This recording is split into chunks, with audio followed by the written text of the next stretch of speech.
thank you for taking time off to join us for this call. Again, Sunday is always a tough time to get on a conference call Sunday evening with a lot of events going on and family time. So we really appreciate you taking the time. We felt it was important to schedule the call in light of what was occurring here in Dallas and obviously in Liberia as well. And so that's the reason why we're having the call at this time. We do have as our guest today Craig Manning from the Centers for Disease Control and Prevention. Craig has been with us in the past. He's spoken to us as far as our conference calls in the past, and he's made himself available. Craig has just returned from Liberia. He was part of the team of Centers for Disease Control specialists that went to the West African region to assess the situation in Liberia. There are a few things that we learned as we experienced the situation in Dallas I felt was very important for the Liberian community, and that has to do with how we interact with the media, how we present ourselves and how we represent our country. That was very important. Also, the president of the association in Houston had put together a team to draft a response plan because of Houston's proximity to Dallas. And I was asked to be on that team because I live in Houston. And we are putting together a health advisory for that will help different communities relate to people coming from out of the country, coming from impacted communities, and how do we as a community embrace people who are impacted, like the family in Dallas, and how do we stand and help them through the challenging crisis that they're going through. So we're putting the documents together. We're also putting a media advisory together for different communities, and part of that advisory is helping communities cope with everything that's going on. That's so overwhelming. The situation in Dallas, the president is receiving so many phone calls, the Houston Association is receiving so many phone calls. How do you handle that as a community? It's very important that we organize ourselves. We have a spokesperson, designated spokespersons from the community. So these are things that we're putting in print. And sometime this week, later this week, once we have run it by people who are capable and qualified to give us additional information, we would send it out to the community. In the meantime, if you're on the call and you need to email questions after Craig or I speak, the email address is libstopebola@gmail.com, libstopebola@gmail.com. Each organization we're asking to have designated spokespersons to interact with the media. Now, that doesn't mean we have to stop each Liberian in the community from interacting if they so choose, but we would hope the organization would ask Liberians in the community to defer comments, to those who are trained and prepared to provide the right information to the media. We want to be nice and polite. We don't want to disregard the media. We don't want to disrespect them. We have to be very professional. But what we're also asking is let's refer you to those who have the information that you need, information that's truthful and credible, and they can be the ones to provide that information to the media. When people, family, and friends come from Liberia, one of the things that we want to recognize is we don't want to stigmatize our brothers and sisters, regardless if they're Liberians or not. People who are going through challenges and challenging situations, we as a community need to be able to rally around those people and help them the best way possible, as opposed to stigmatizing them. We ourselves as Liberians, we don't want to be stigmatized in the workplace, and that is something that is painful and hurtful, so we shouldn't be doing things to other people who are experiencing whatever grief or sadness as a result of this crisis. So we want to make sure we have programs in place. We're prepared when people have these problems that we can help, we can lend support, we can do it safely, and we can do it in a way that represents the best of us. And that's what we are putting on paper for all the Liberian communities. We've got to be prepared. First is Dallas, and we're hoping that it never happens anywhere again in the States, but we have to be prepared for situations that could potentially occur in the country. So that's what we are trying to do. And so one of the things we're stressing, again, you got to be respectful. organizations in the country, like different organizations. This is time for your leadership teams to start meeting and planning and strategizing how you would respond to such a crisis in your neighborhood. And this document, this health and media advisory document that we're going to be sending out today will be very helpful. You can use this as a baseline to come up with whatever version or derivative of this document that we're sending out. I also have another call I want to speak here briefly. It's Stanley Gee from the Dallas Association. He's the president of the Dallas Association. He wants to share some information on what transpired in Dallas and what the community is doing. So, Stanley, you are unmuted. You can go ahead and speak. Oh, thank you, Philip. This is Stanley Gay from Liberian Community Association. We have been in contact with Ms. Louise Stroh, the fiancée/wife of Mr. Duncan. She's doing well. I know she's in a place right now in 4-bedroom house. She had requested the association that she needs food.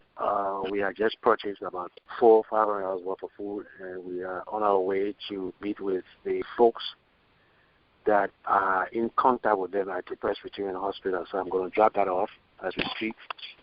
We also put in a plan on reaching out to the community about this stigma that's going about within the communities with the kids and adults. So we want to let the people know what's going on. We are trying to raise some funds for the family. We are going to open an account tomorrow. Also, we will try to reach out to the CDC and see how we, as the community, can, if they can, we'll learn from what they're going to say to the on the line, and then maybe we can have some direct communication with them and see how we can, go about educating our people. Also, I know I spoke with Louise, and she stated that I know the report came out also that he is not doing well. His health has become critical. So those are things we are doing right now. We're going to have a meeting within the next hour, and then we're going to discuss information. So as soon as we get them, we will share amongst the leadership within the U.S. So basically, that's all those are the things we're doing right now. I think maybe the best way to proceed right now, in the interests of time, I thank my colleague for his comments just now, and we are keeping the patient in our thoughts and prayers, as well as his family. To start, I think the best way to introduce this piece of the conference call this afternoon is, my name is Craig Manning. I work with the Centers for Disease Control, otherwise known as the CDC. I'm calling in from Atlanta this afternoon, but I've been in country in Liberia very recently, and then before that in Guinea, and before that in Sierra Leone. So I've been going back and forth between these countries since April of this year. And at this point, I can tell you that this agency, the Centers for Disease Control, we've got about 40 people in country. So that includes health promotion people, that includes epidemiologists, and that includes other laboratory people who are working. If there are questions and comments that come in after the call, we welcome suggestions on how to improve this particular kind of call, because we really want to emphasize in this call that we're using the Liberian American community here in the U.S. as a major, major, major pipeline of information for getting info back to the folks in country. So we realize that even though there are other resources like government, like radio in country and so forth, you are some of the most influential and persuasive people with respect to sharing information. So I also wanted to take a minute to thank Phil, because he's been so hugely important in putting all this together these last several months. He's been working. I don't think this man has any time for any spare time. So thank you, Phil, for making this work, and we're doing our part to help out in the many ways that the Centers for Disease Control can. If there are questions that follow on the heels of this presentation, some of the afterwards, after the conversation of today, you can send those email questions to eochealthprom That's EOC and then health and then PROM, PROM, all that's one word, at cdc.gov. And at the end of my presentation, we will be going, we can also handle some Q&A that Phil is going to be coordinating. So the specific thing I want to begin to share with others, and maybe this is your first time in one of these calls, maybe it's not your first time in one of these calls, but we want to stay close to the science, and personally I want to stay away from the politics of this. But there's some very important things to share right now about Ebola, the disease, about Ebola, the virus, and then the disease which results from infection with this virus. And these facts play out in society in important ways. So the first thing I want to share with those, and if you've been in this call before, you've heard it, is that when there's no fever, there's no transmission of virus. And what this means is that when someone has become infected with Ebola, there can be a period of several days, maybe 7 days, 6 days, 8 days, when they are infected, but when they are not showing symptoms. And this is important for a number of reasons, but it's scientifically important because during this period of time, they cannot make anyone else sick. There is no virus. There is virus that is replicating in their bodies, but they have not become sick, and therefore they cannot make others sick. So for those who may have the potential for getting sick, if there is no fever, those who are around them, there is no risk for onward transmission of this virus. So once they do become sick, it's very important in the case of Ebola, in the case of this disease, that they be isolated very quickly. So when this is the practicalities of this, as you witness it in Liberia, in Sierra Leone, in Guinea, is now that the scientists and the epidemiologists and others know that this disease takes about 8 or 9 or 10 days to manifest in an individual, it means that we can go and reach out to the people with whom that individual has been in contact, and we can start to do a fever watch on those individuals. They're not yet patients because they're not yet sick, but we definitely want to observe any changes in their temperature in that period of 8 days or so, because when they do change and they do develop a fever, and if it is Ebola, that's when we want to get them tested. That's when we want to get them into isolation, and we want to start protecting them from transmitting Ebola onward to anybody else. Now, one of the interesting aspects of this disease is if someone is in this period, if they've been infected but they are not yet showing symptoms, if you give them a test for Ebola, that test will come back negative. They are not yet showing symptoms, but it's a negative that may change to a positive in another couple of days. If people are traveling from one country to another, during this period when there is no fever, there is no risk to other passengers on the airplane. And if there is subsequent development of fever, the same processes that I was just describing, the contact tracing, the taking of the temperature, the isolating of these people, that process comes into play in whatever country where we're seeing cases. So the important message here is to remove people from the possibility of becoming infected, or remove people from the possibility of them infecting others. And basically, I hit this point in other calls.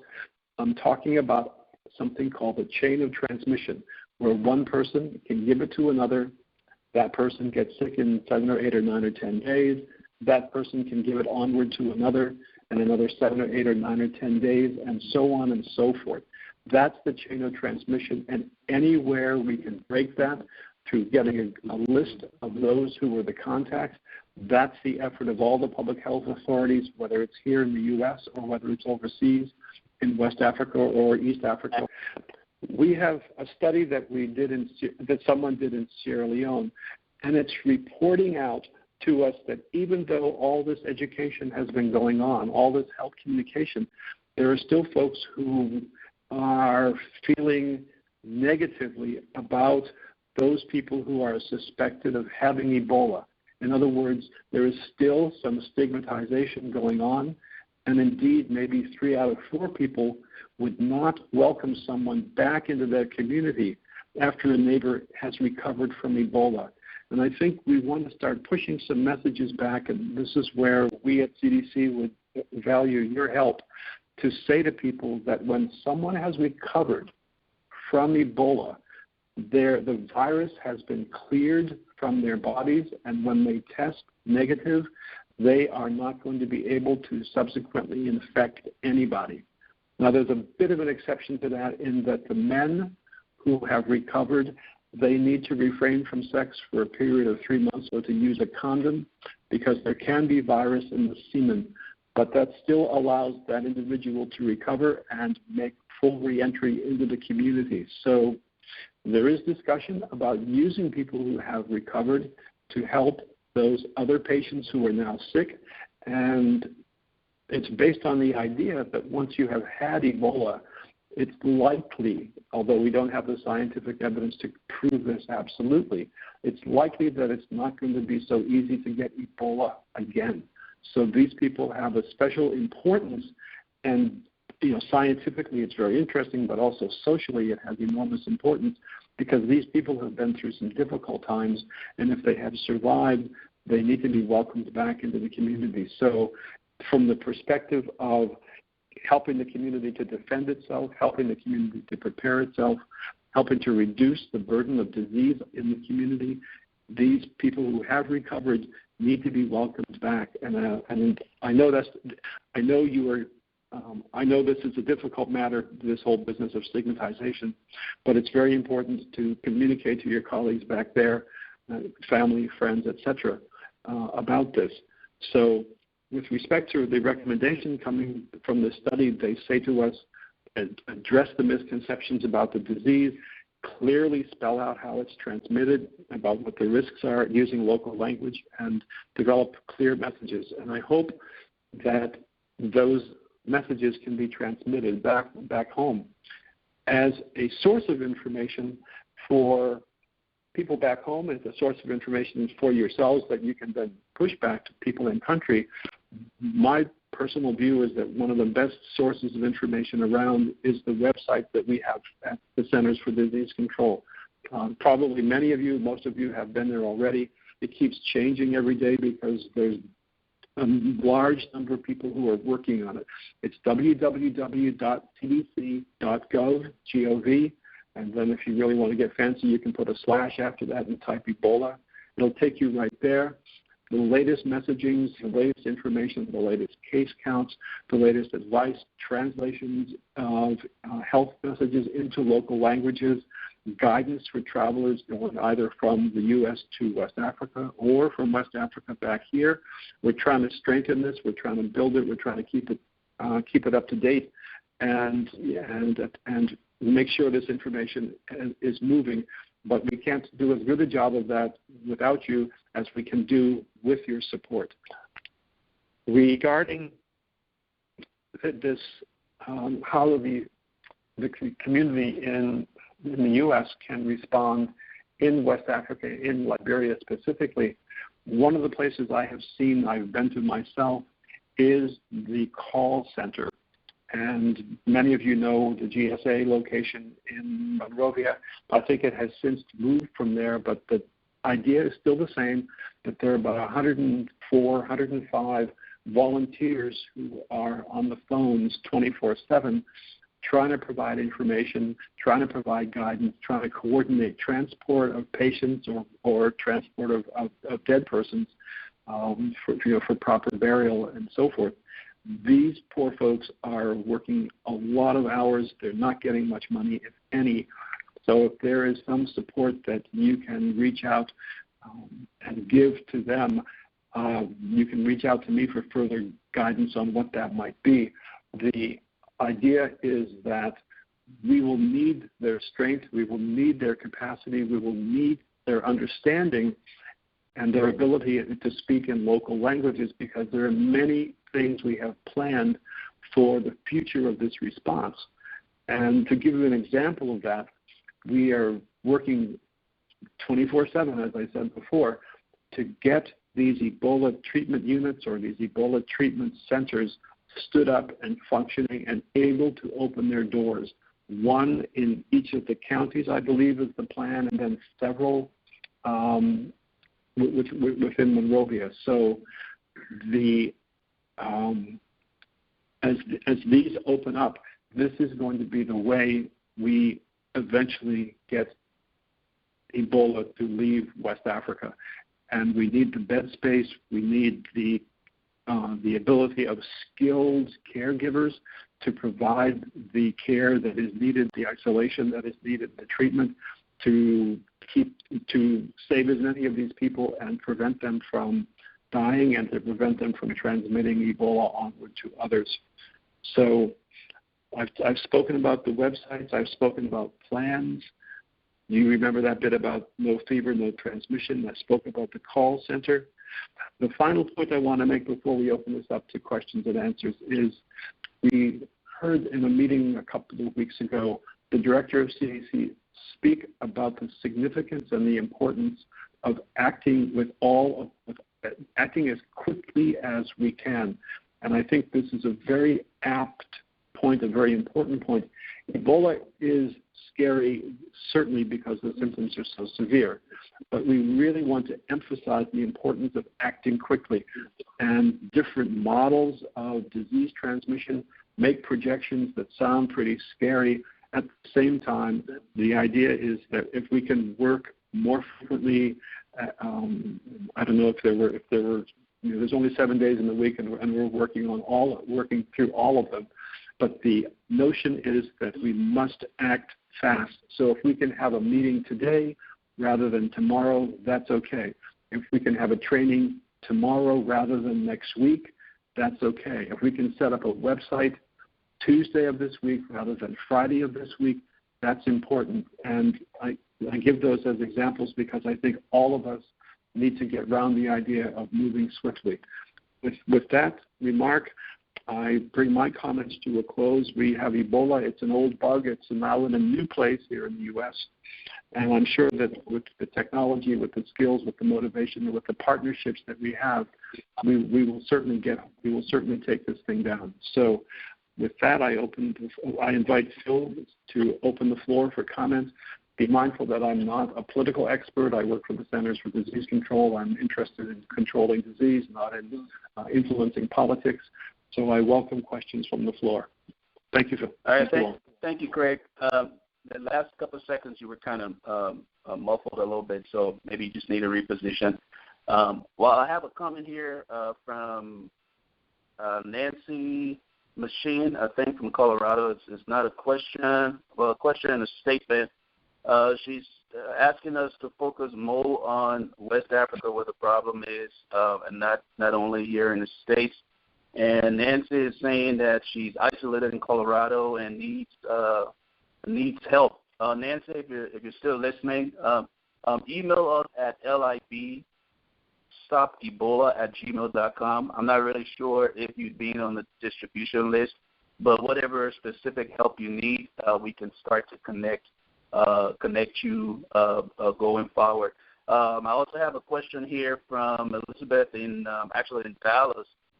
She's asking, is it possible that a large mutation of the Ebola virus could result in the virus becoming airborne? So while you take that, Craig, I see a long distance number here. I will cue that person after you answer this call. Okay. Yeah, I'm happy to speak to this question about a virus becoming airborne. Certainly we get that question a lot. And yes, there are other viruses which are indeed airborne, influenza being one of the more famous ones.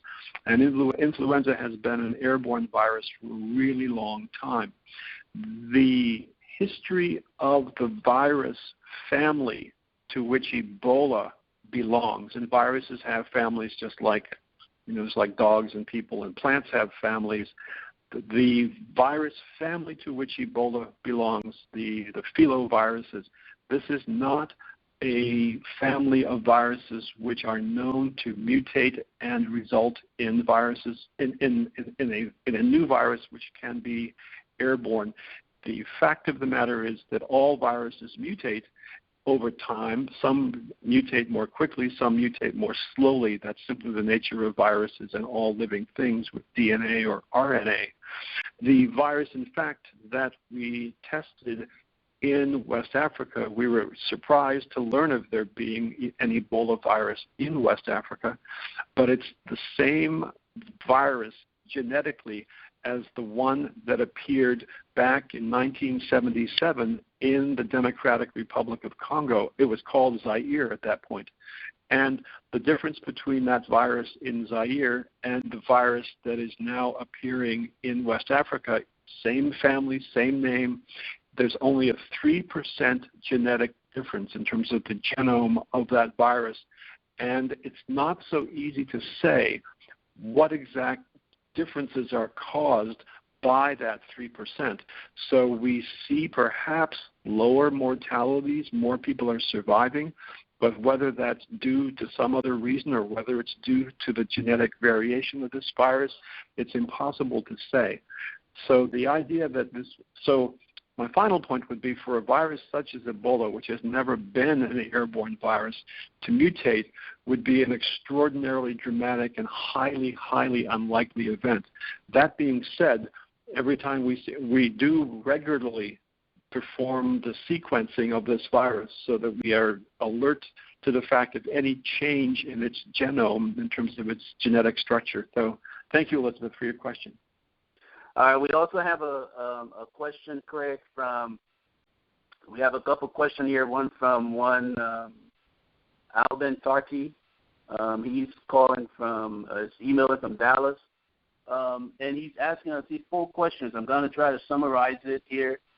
He's suggesting that it took more time for the CDC or whoever the response unit was to change the beddings from the person's home in Dallas. I'm not really sure how truthful this is.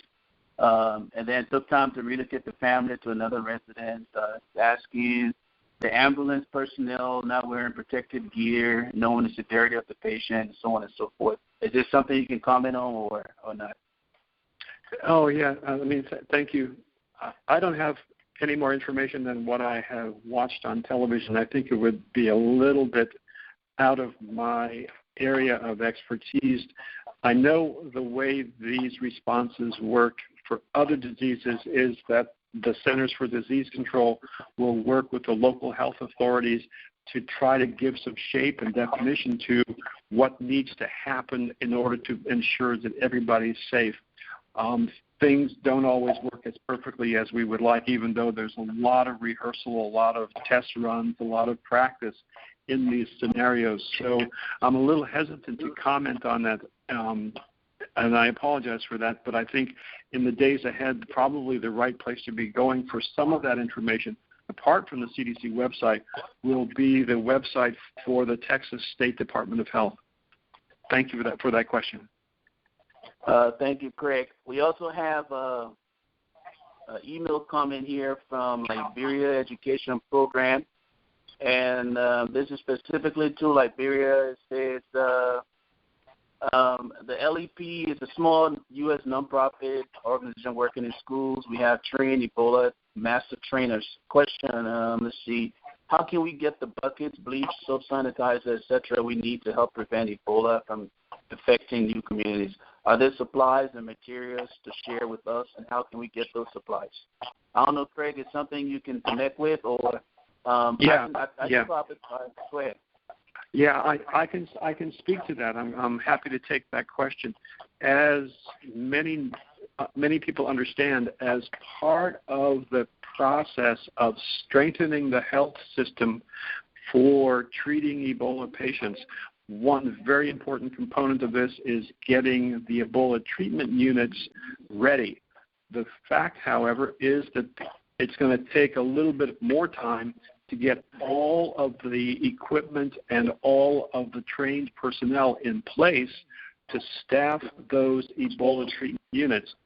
So while that is underway, there are kits with different commodities and supplies in them which are designed to keep people safe in their homes while the Ebola treatment centers are being set up.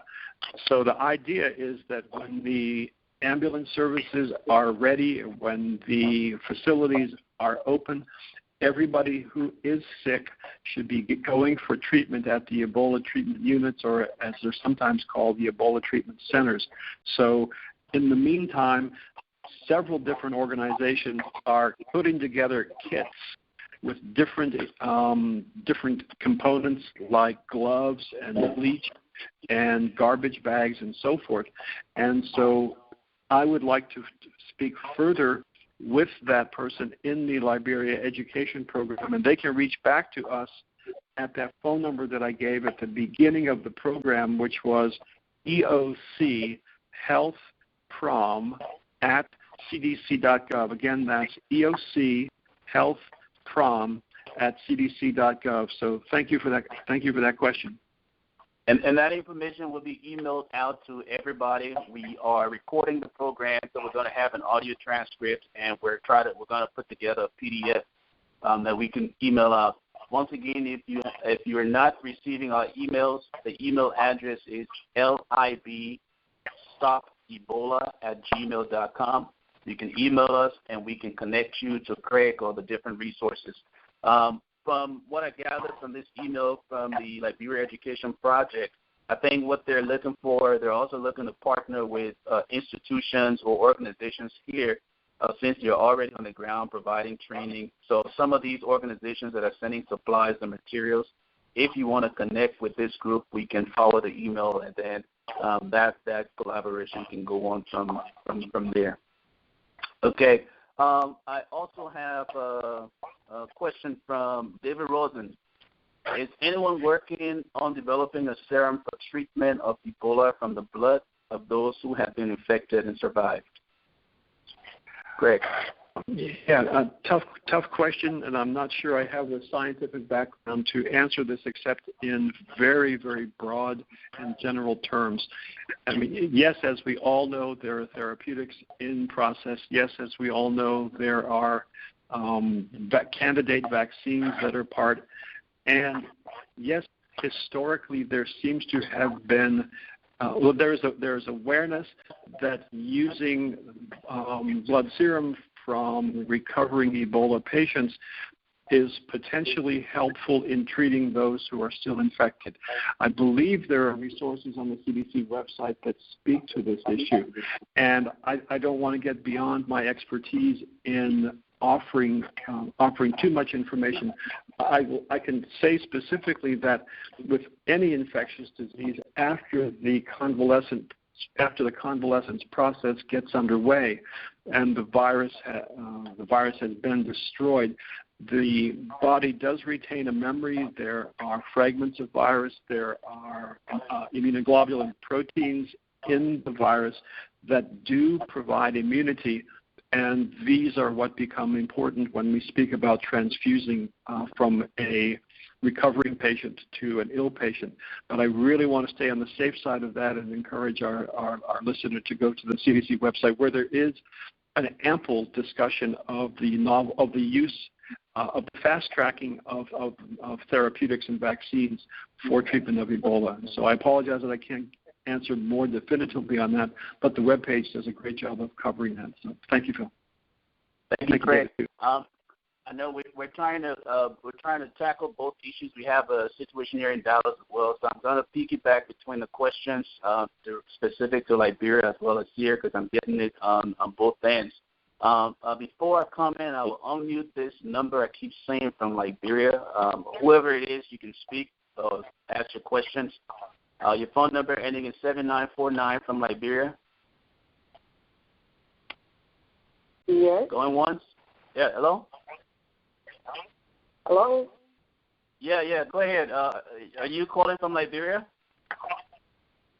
Yes, I'm calling from Liberia, a representative from Liberia Education Project in Liberia. I'm still chief manager.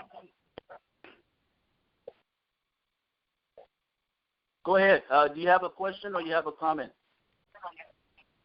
Well, first of all, I want to say thank you to you for what you are doing for us in Liberia.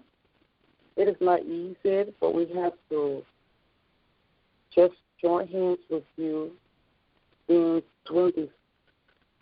But the problem we have here is not as easy as we are all aware. One of my bosses have sent the question for from the Liberia Education Project, and I think Chris has answered that. But I think what I wanted to say or want to add is when we're talking about materials, supplies, we are not talking about the gloves and so because we are not health workers. We are just trained by somebody from the Ministry of the Health Ministry, and we started going up into the rural areas to help stop Ebola. Because if our people in the rural area don't know how to fight this, and they are attacked, it would be a disaster for us, especially in the interior. Okay, so Liberia Education Project has decided going into the rural area, educating the people, and try to keep them from sanitizers, that including the bucket, chloride, and other things that we can do, and teach them how to constantly wash their hands as we were taught by the representative from Health Ministry. And that is the work that we are doing here and carrying on the work, and it is working because we have to teach the people what to do and what not to do and what will help us to stop Ebola. So, I want to join my bosses to say thank you, but I think as we all go along, we need your help to more train us and tell us what to do and be able to reach out to the people in the rural area so that this thing will not spread beyond, because it is still spread in Liberia, as you all are aware, and it's actually scary. So we have to go ahead and teach our people, those that are not like us, so that they will know what to do and what not to do, so that Ebola actually will leave from Liberia. Thank you. All right. Thank you, caller. Okay, so we will try to see how best we can come back to Dallas. I have Phil, I wanted to jump in and just reply to that caller from Liberia, if that's okay. I wanted to thank her for her comments and just the very idea that she would call us all the way over here is wonderful. I wanted to she was speaking about the rural areas, and that's a part of Liberia that we haven't reached as far into as we need to. But I wanted to make a comment to her that the Carter Center, which is in Monrovia, is making efforts to reach out to the traditional chiefs, the paramount chiefs, and others in the rural areas. And CDC has supported some training up in Bong, I believe. So there is an opportunity that I'd like to make an introduction from our colleague with the Liberian Educational Project to the people at the Carter Center. The contact there is a man named Pee-wee Fomoku, and I believe that if our colleague that spoke to us just now reaches out to Pee-wee at the Carter Center in Monrovia, that will be a great connection for her, and it will also be a great connection for him. So thank you for that. You can take the next question. All right, thanks, Greg. With regards, I just want to recap what we had spoken about earlier during the call about the media advisory and the health advisory that we are working on to email to all of the Liberian Association. What we all have to take into consideration here is this crisis is much bigger than ourselves and is much bigger than our individual communities. This has to do with the country as a whole, the reputation of Liberia.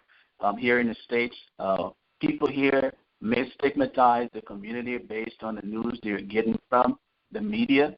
So one of the things that we are suggesting, and we excluding CDC because they're not part of what we're discussing in-house as a community here with specific regards to what I'm about to say, is that we, the Liberian communities all throughout the country, have a plan of action for how we interact with the media.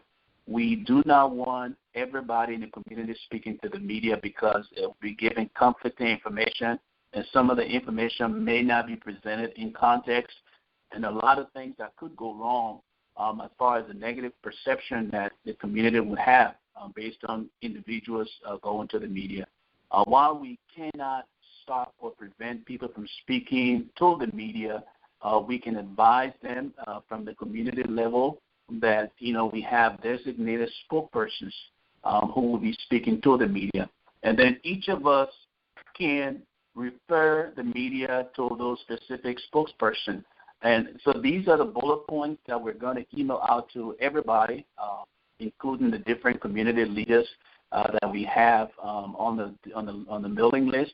So if you know of an organization that you're part of, whichever state you're in, if you can email the address for the president or the head of that organization, email the address to libstopebola@gmail.com, or send out email correspondence to them so they can have that information as a baseline. I also want to bring in, if he's available, Cephas Akalasi. He's the president of the Houston Association here in Texas. And I just wanted him to speak briefly to everyone as far as how his interactions with the media have been and any advice he can give the different leaders that we have on the call before I go on to the next question. So, Cephas, if you're still on the line, your phone is unmuted. You can speak. Thank you, Philip. Just a word of advice to the local Liberian leaders in the various states and cities in the United States. In dealing with the media, we are trying to put together a team that will work together in having things coordinated. We are asking, especially down here in Texas, I'm in Houston and Stanley is in Dallas, and we've been working together. We want to all speak on the same topic. We want to be in unison. So we are asking folks to please set up a media team in your various cities. Let's try and be proactive. And let's start working together on what message we'll be presenting to the media so that we all in the United States be on one accord. I'm asking you guys to please contact Stanley Gay in Dallas or myself in Houston. Visit our website, email us, and let's have some meeting going together in the future where we can decide on how to tackle handling the media here as one group. In regards to the caller from Liberia and other folks on the line, here in Houston we've had a series of rallies and we've raised some funds.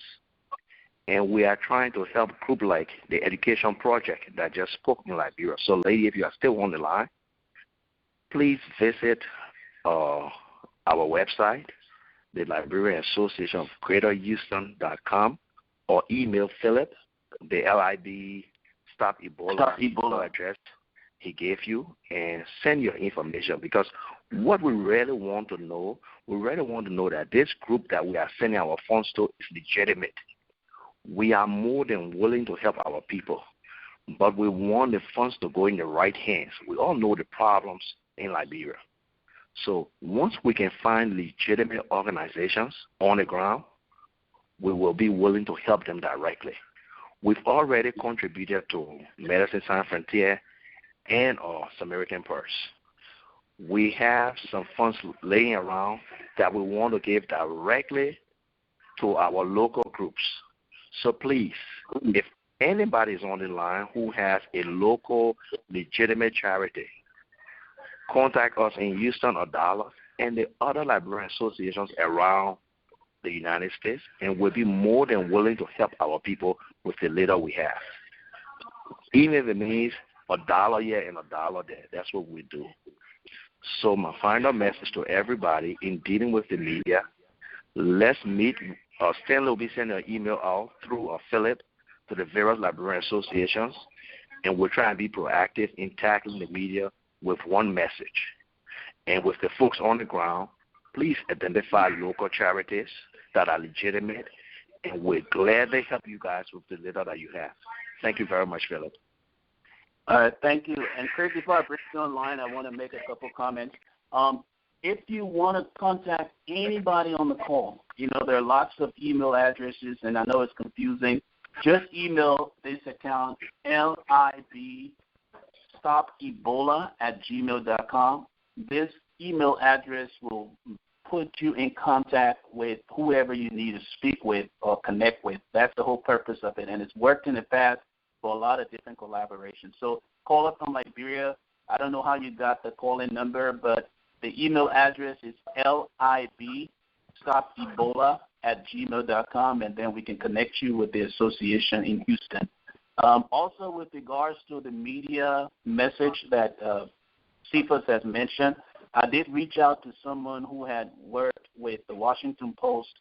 I can't call her name because I didn't say I was going to call her name on the call, but she's part of Friends of Liberia, and that's an expat group that has been working with us. We stand as one. They've been very helpful in helping me coordinate the calls, and they also have done a lot of work in Liberia financially, supporting different charity organizations since the Ebola crisis came up. So I reached out to her to help us put together a media package, and based on her experience with the Washington Post, she can help guide the community as far as buzzwords that we need to put in our response. And so all of that will go out again this week. It'll be part of the thing that goes out. F1 McGowan in Houston has already started some work on it, and we'll take that baseline information and send it to this reporter, a former reporter, and then she can put it together for us, vet it, and then we'll email out to the community. That will be the media advisory. And I'll try to do the same with the health advisory so that it's just one document. It's 2 pages. The first page would be the health advisory, and the second page would be the media advisory. So once again, the email address is libstopebola@gmail.com. I have a email question here, Craig, for you didn't say where they're emailing from, what state. It says, I feel that the explanation regarding transmittal via body fluids may be sending the wrong message. And the question is, what if someone who is infected with Ebola, or someone infected with Ebola, if they touch an item and that person, and if someone else comes in and touches the same item, does the other person get it if they touch the same item? I guess what he's trying to say is, what if we have a central point of contact? Someone has it, they touch an item here, a keyboard, and I come later and touch the same keyboard. Will the virus be transmitted in that regard? I understand that question, Phil. Yeah, thanks. This is a question about how long this virus can remain outside of the human or the bat or the monkey, how long that virus can live in an environment where it's exposed to potentially ultraviolet light, sunlight, for example, or warm temperatures, or some other kind. Well, the basic idea is that viruses, and particularly Ebola as a virus, it's a fairly fragile virus. It certainly makes for very severe illness, but the virus outside of its host will only survive for a few hours to a few days. And so the answer is, as far as how long that virus survives, the answer is it depends. Heat will kill that virus. In the case of cooking, for example, it will just destroy it. It will inactivate it. It will shatter it. Bleach, detergent, soap, and sunlight and UV light, all of these will inactivate or basically obliterate the virus. The danger for transmission can occur in the context where you have a sick individual, somebody who's sick with Ebola, and the person caring for that individual is touching the clothing of that sick Ebola-infected person, the clothing, the utensils, the bedding, the pillow, the sheets, and so forth. So the risk is greatest for those who are providing the care, because they're the ones who are going to be around the soiled objects. They're like the bedding and so forth. They're the ones who are going to be around the skin of the individual. So those folks have an elevated significantly elevated risk for transmission. Whereas if you walk by a countertop in a laboratory where there was a small splash of blood that was potentially infected with Ebola virus, several hours have passed, that blood has dried out and desiccated over a period of 8 hours, then the risk in that instance is extremely small. And then if you talk about another instance hypothetically where you have a person who was on, for example, in a taxi going to a hospital in Monrovia potentially to be treated, and that person was sick and vomiting and had diarrhea while in the taxi, then the virus can persist there for some period of time. And because that taxi is probably going to be used by others, the risk of onward transmission is pretty great. But you can't tell by looking at the blood whether it's infected with Ebola or not. You can't tell by looking at the vomit whether it's infected with Ebola or not. So the idea is to simply remain safe and remain apart from this. But that's not the normal situation. And we want to be sure that we understand that a good infection control means having in place all the measures that separate the virus from any possibility of being contacted by people, through their skin or through their mucous membrane. Thanks for that question. Thank you, Craig. We got 30 minutes. We got tons of questions. I will try to plow through them as I'm making comments. For those who are sending emails regarding helping in Dallas, I will again connect you if you're interested in helping the impacted person in a family in Dallas or the Dallas community. libstopebola@gmail.com. I'll connect you with Stanley Gay. It's just easier to do it that way instead of me trying to connect you now on the call. So all those who want to help, please do so. Stanley has been very, very effective. He and the Dallas Association, again, they've reached out to this family. They're providing different resources to the family because, remember, the person is isolated. We all work in America. We understand what it is to go without a paycheck. You still have bills to pay. You still have responsibilities. My understanding is, from talking with Stanley, this family have kids. So you look at child care, you look at different things. The kids need to play. But the impact there, there's psychosocial impact. They need counseling. The whole bunch of other resources that families would need. And that's the whole reason for us as a community being able to put our arms around people who are going through these things, these crises, as opposed to stigmatizing them. So very important. Each community now can start to have some baseline processes in place so that you know what to do if and when. Hopefully it never happens, but if it happens, you're being proactive to mitigate the impact to the family and to the community. What this also does, it also gives the public a sense of confidence in the Liberian community that we are united. We're not sitting down and twiddling our fingers, but we are being proactive with safety, being proactive and responsible citizens of this country as well, residents and citizens. We are all in this together, regardless of how, this thing came to the country or how it got into our communities.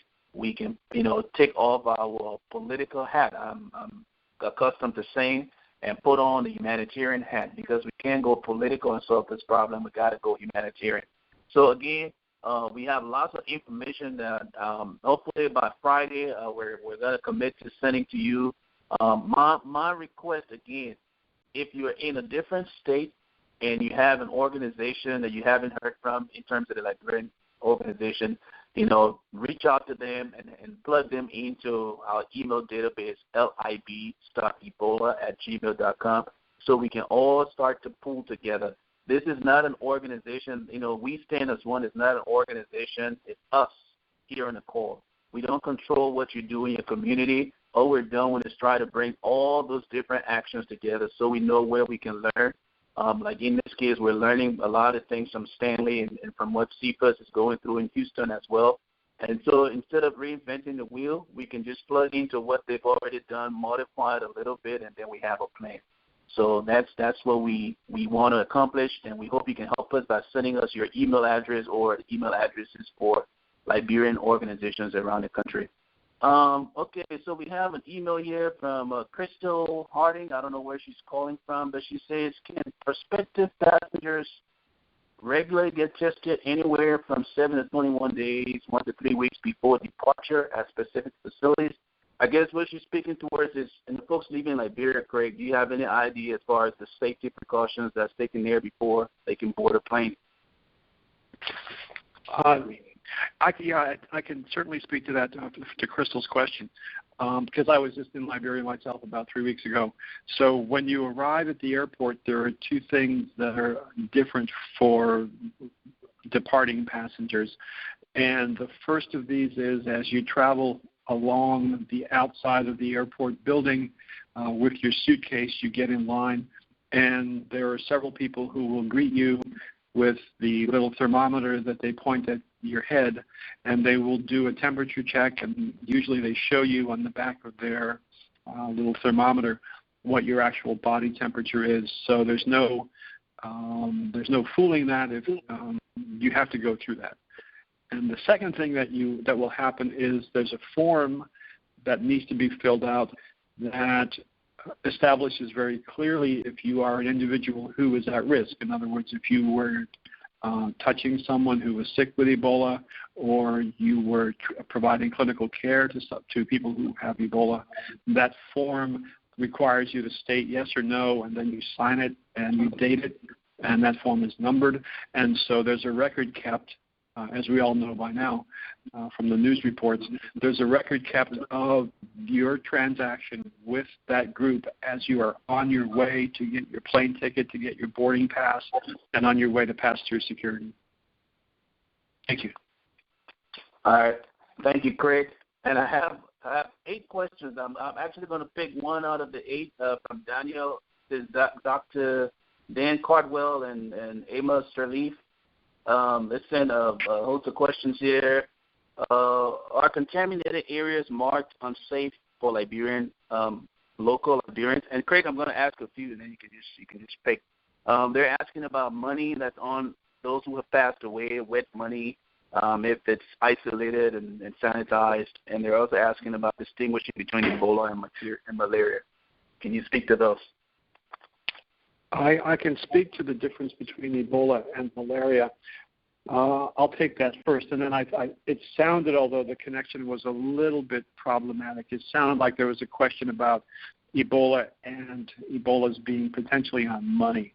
So the first part of this, Ebola and malaria, one of the issues that has come to all of our attention over the course of these weeks and months is that patients with malaria and patients with Ebola have some of the same symptoms in the early phase of the illnesses.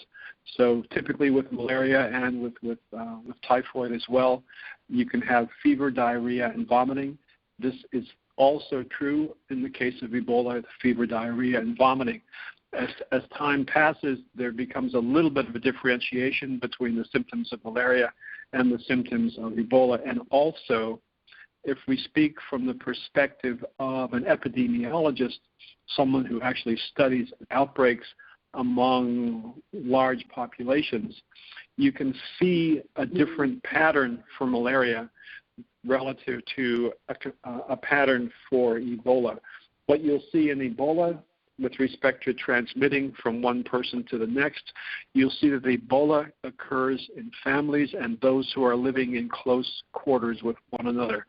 So it will be the man becoming sick with Ebola, perhaps initially, and the partner taking care of him, and then 8 days later she becomes sick, and then the sister cares for that partner. The sister then becomes sick another 8 days afterwards.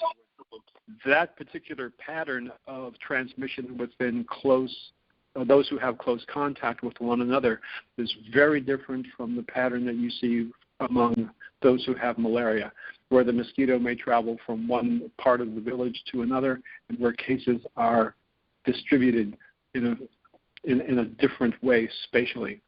With respect to the possibility of Ebola being on money, this question came up during a training at the call center when I was in Liberia about 3 or 4 weeks ago.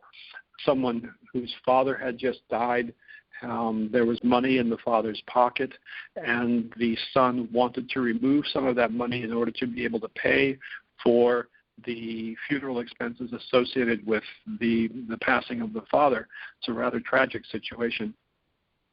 The response to that would be, although it's not easy to test the individual sheets of money to determine whether there is Ebola on them, there is some small risk that's very hard to quantify, because we would imagine that individual who was sick at the time of his death, who had virus on the skin, presumably, that the money could absorb that, or the virus could be on that money for some period of time, but the risk itself compared to other places where there would be more virus, for example, on the body itself, there would be greater risk there.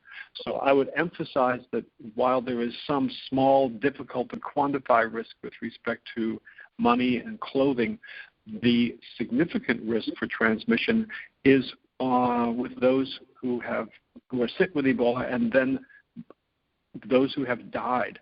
So for people who participate in funerals and burials and washings of the body, this we know from Uganda, this we know from DR Congo, this we know from West Africa now, the bodies have high concentrations of virus on the skin.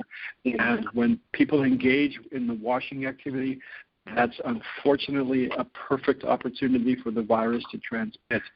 So there is discussion about, and I'm sure we all know this, changing of burial practices in the countries of West Africa where there have been cases, and also the discussion of the possibility of cremation of bodies in order to eliminate the possibility of washing and onward transmission of the virus. So I hope that's answered the caller's questions. All right. Thanks, Craig. Okay, we got 15 minutes, and Craig, we're going to have to put this in accelerate mode within the next 10 minutes, and then I will close out. We have a question from James Emmanuel Roberts. His first question is about a plan of identifying community-based organizations and connecting them with CDC or the national effort. And the second question has to do with the call center now working he says August 18, when he departed Monrovia, he had called the call center so many times and didn't get any feedback, and he got comments that the boss was not around, and until he left, no one called him. I think I'll speak to the first question, Craig, and then you can take the call center. What we've done, we've requested information from a lot of the NGOs that have emailed us regarding, what they're doing and how they can help the effort. What we're trying to do is to connect these organizations that are in our database with the AFRICOM operation in Liberia. I've actually reached out to one of our helpers here on the call from Friends of Liberia to help us connect with the Pentagon, see if we can get someone from AFRICOM here. And so that's something we've been working on, that individual has been working on for some time. And, it's a little bit challenging. But once we do get efforts from either AFRICOM based in Liberia, the group that is in Liberia now, or from the Pentagon here, then we can start to connect all these different organizations we have in the database with where the resources are. So thank you for your question. And the second question with regards to the call center now being functional, Craig, you can, kind of expedite your response to that. Yeah, absolutely. Thank you. When other people have talked to me about the call center, they say they call the 4455 and nothing happens. And I have heard this repeatedly, as a matter of fact.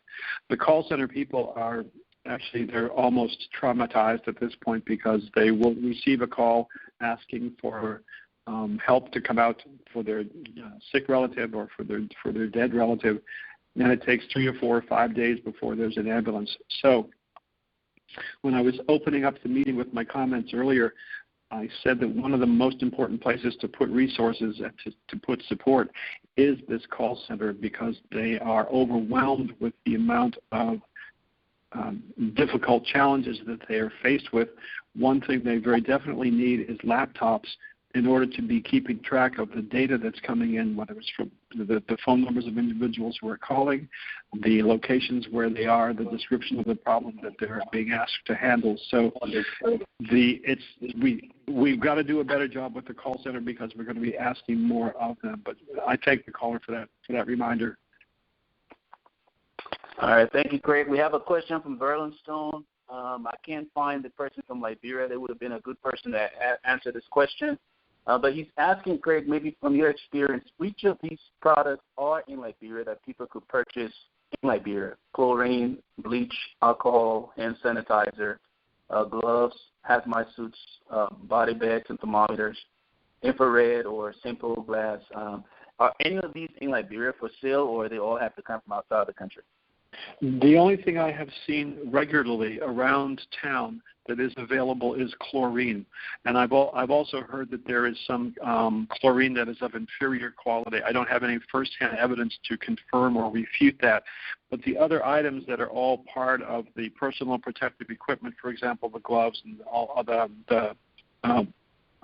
the gowns and so forth, I have not seen any of that anywhere other than at in the context of Ebola treatment centers or be in use by MSF, Doctors Without Borders.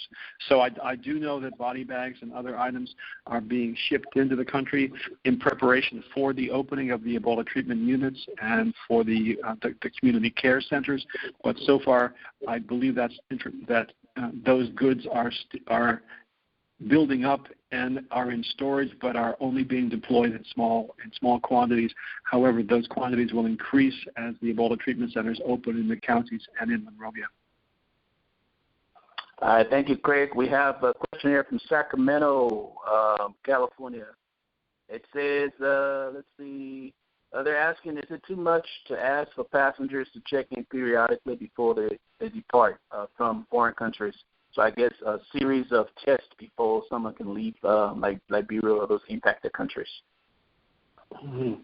That's a tough question. It's not always clear to the people who are going to get sick later, perhaps during the flight or perhaps when they arrive in the country of destination. It's not always clear to those people that they are sick. So it's wise to be testing people at the airport. That system is in place. But as we've seen recently, it's not exactly foolproof. There are ways to get around that. So I imagine there could be more stringent protocols put in place, but to my knowledge, they are not under discussion at this time. Thank you. All right. We have a question from Pat Riley asking about the Ebola treatment centers and the need to find staffing for those hospitals. How are we going to find staffing? She's asking how do we staff these different Ebola treatment centers adequately? Yeah, I'm a little bit out of my safety zone in that regard. I know that USAID has been requesting USAID has set up a web page which allows those who have the skill sets that are needed for the response to submit their resumes. And certainly, we within the Centers for Disease Control are actively recruiting within our organization to make sure that we can cycle people in country and out of country on a regular basis, and those numbers are going up on a daily and weekly basis. So I believe there are about 40 people in country now from CDC, the Centers for Disease Control, along with others from other organizations. We are aware that other organizations like Doctors Without Borders and the Red Cross are also looking for individuals who have the skill sets needed to respond to this outbreak, but I don't have any specific information about whether they're meeting the numbers that they need to meet and how those people are being trained.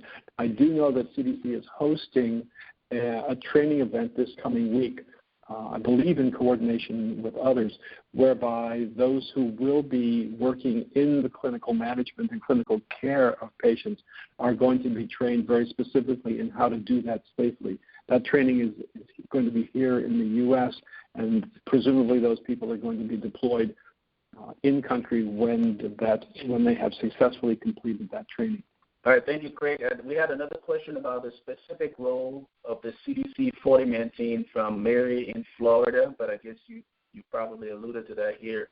Any additional comments to the specific role?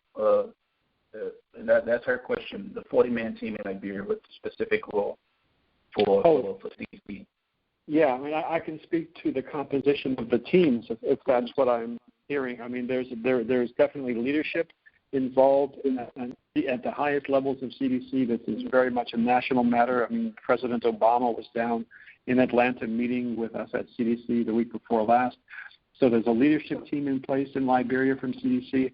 Then there are also a number of epidemiologists. It seems like, as I look at the spreadsheet here, probably about 18 epidemiologists. These are the folks who go out and do the contact tracing.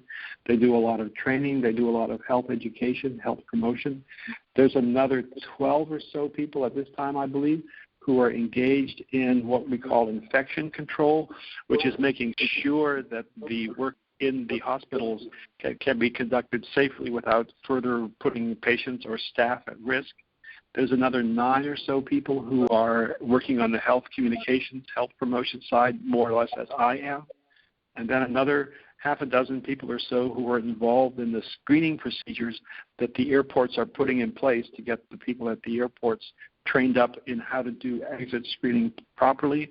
And then finally, there are people who work on the laboratory and diagnostic side of this at CDC, and those folks are the ones who, when the blood samples are drawn from patients, the lab people will determine whether that person is positive, whether that person is negative, maybe upon admission to the isolation area, or determine whether they are positive or negative in order to consider that whether it's time for them to be discharged from the hospital.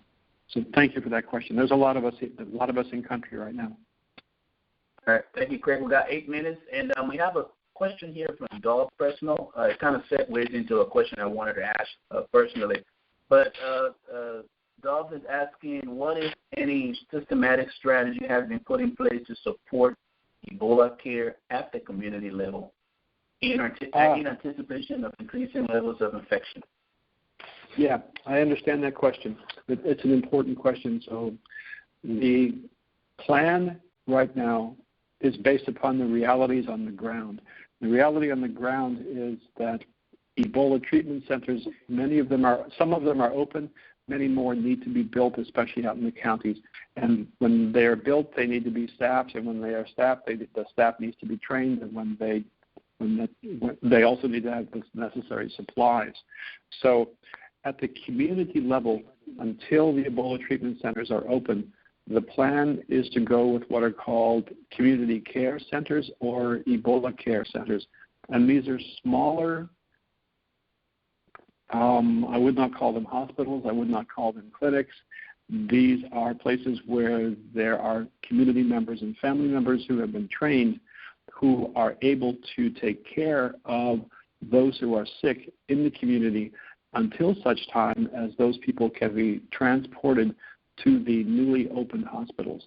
So these are places where those individuals who are sick can be fed, can be cared for in a safe manner, while at the same time the sick individuals have been removed from the possibility of infecting others. For example, in the crowded conditions of Monrovia, where people do live together fairly closely, the idea is that it's more safe to have somebody with Ebola being treated at the Ebola care center than it is for that person to be cared for at home, because because of the limitations and because of the lack of expertise of those at home knowing what to do with respect to preventing onward transmission.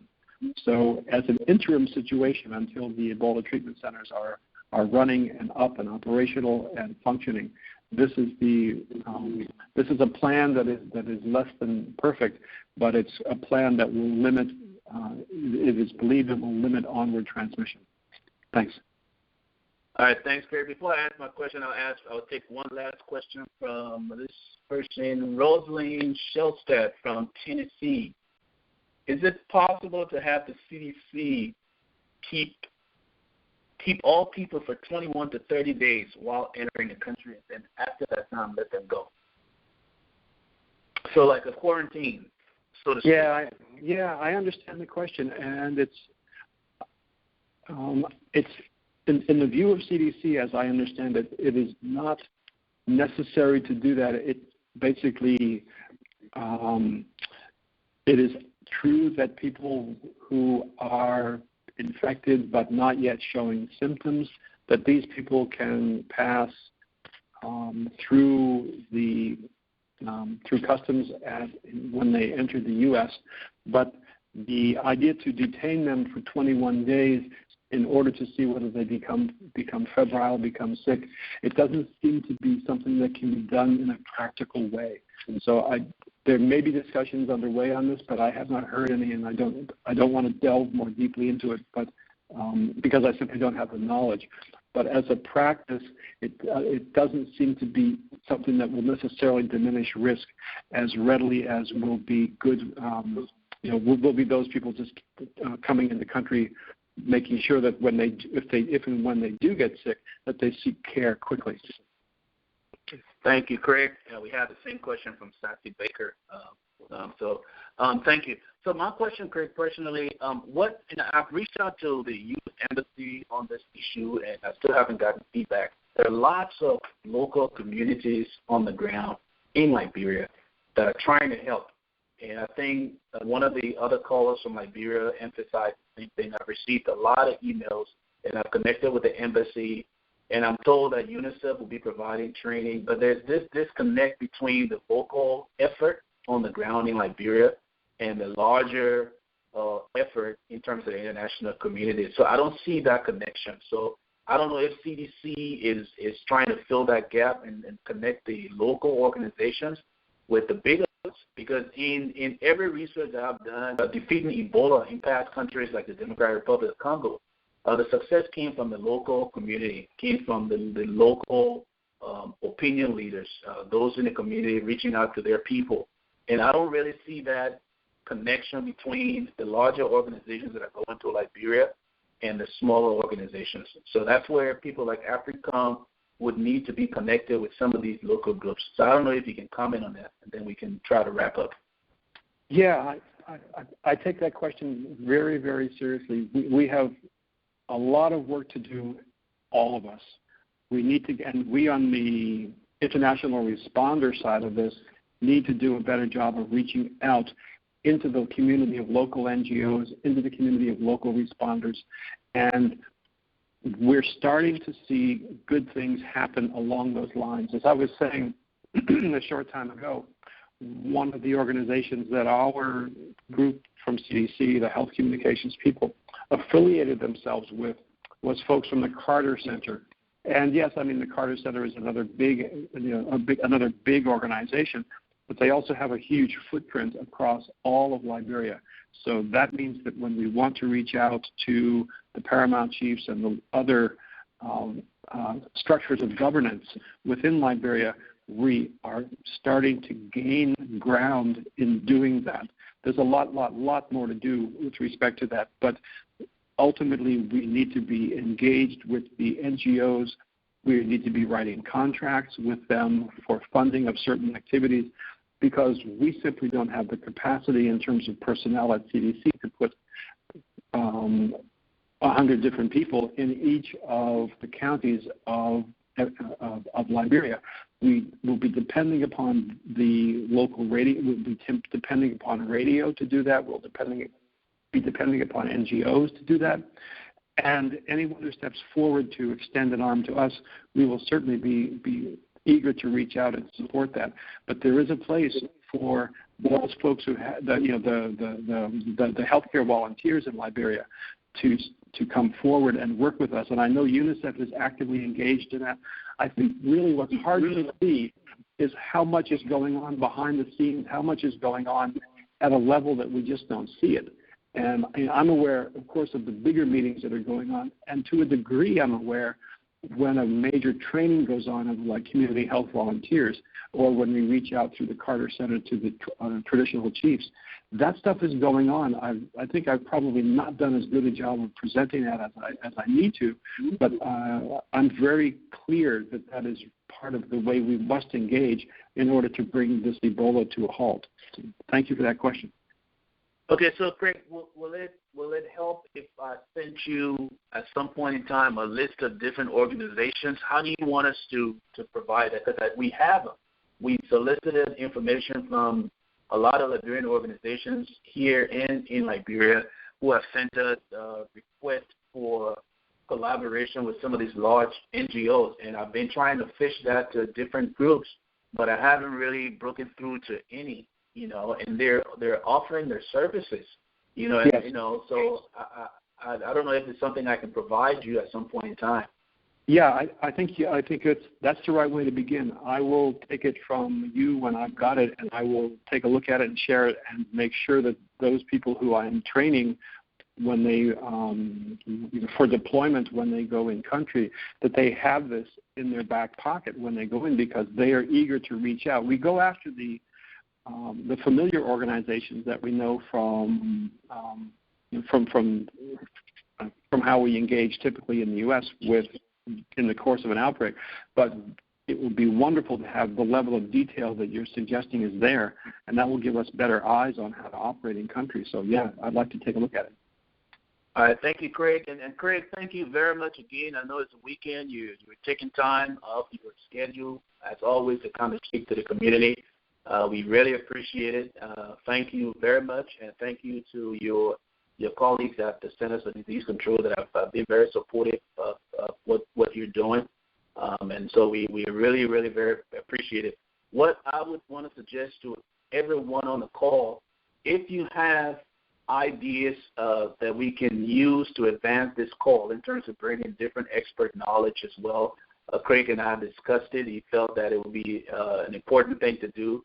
There are a lot of benefits to having different callers on this call, speaking to Liberian communities. So we're open to a different expertise based on the specifics of what's going on in Liberia and what would be potentially developing here in America. So we'll be open to that. Kindly email us at libstopebola@gmail.com. It's a processing center for your emails, your questions, if you want to collaborate with other people. If you have questions for Craig or for anyone, that's where we're processing all the emails and we're getting back to people. So libstopebola@gmail.com. Again, this week, please expect email from the group regarding a media and health advisory. And we're going to also try to attach the current stats on Ebola in Liberia. So we'll try to provide as much information as possible and hope that you can use that information to enhance your knowledge and take precautions. So once again, Craig, thank you, and thank you, everybody, for taking time off your Sunday evening to be with us. Thank you. All right. Thank you, Phil. Thank you, everyone. Bye for now.